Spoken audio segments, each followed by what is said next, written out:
গণহত্যাকারী আওয়ামী লীগের বিচার ও তাদের রাজনৈতিক কার্যক্রম নিষিদ্ধের দাবিতে ৩০ এপ্রিল বুধবার বেলা ৩:৩০টায় বগুড়া শহরের শহীদ টিটু মিলনায়তনে বিক্ষোভ সমাবেশের আয়োজন করে জাতীয় নাগরিক পার্টি।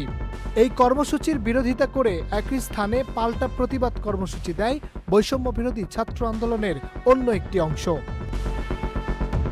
বিকেল ৫টার দিকে জাতীয় নাগরিক পার্টির উত্তরাঞ্চলের মুখ্য সংগঠক সার্জিস আলম, যুগ্ম সদস্য সচিব তাহসিন রিয়াদ সহ কেন্দ্রীয় নেতারা মঞ্চে ওঠেন।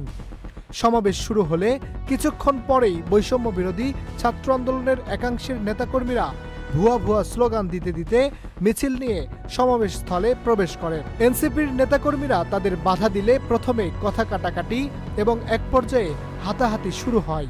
এরপর কয়েক দফা সংঘর্ষ হয়। এমনকি সার্জিস আলম বক্তব্য দেওয়ার সময়ও সমাবেশ স্থলের বাহিরে দুই পক্ষের মধ্যে পাল্টাপাল্টি ধাওয়া চলতে থাকে। এ নিয়ে কোনো পক্ষের সরাসরি বক্তব্য পাওয়া যায়নি। এর আগে সমাবেশে প্রধান অতিথির বক্তব্যে সার্জিস আলম বলেন, আওয়ামী লীগ এই দেশে আর রাজনীতি করতে পারবে না, তাদের যেখানে পাওয়া যাবে সেখানেই প্রতিহত করা হবে, বগুড়া থেকেই প্রতিরোধের সূচনা হবে। তিনি অভিযোগ করে বলেন, আওয়ামী লীগের দুঃশাসনে গত ১৬ বছর বগুড়া সব দিক থেকে বঞ্চিত হয়েছে। চাকরি, প্রমোশন, অবকাঠামো সবখানেই বৈষম্য করা হয়েছে। বিগত ১৬ বছরে যেই জেলার নাম শুনলে উন্নয়ন বাজেট বিভিন্ন জায়গায় প্রমোশন থেকে শুরু করে অগ্রগতিতে নাম পেতে দেওয়া হয়েছে, সেটি হচ্ছে এই বগুড়া জেলা।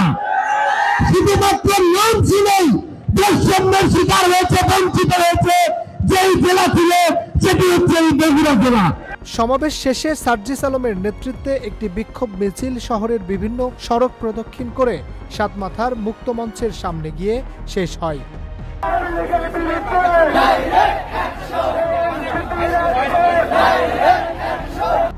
Harunur Rashid, channel I. Walton আবারও মিলিনিয়ার অফারে ওয়ালটন ফ্রিজ কিনে আপনিও হয়ে যেতে পারেন মিলিয়নিয়ার।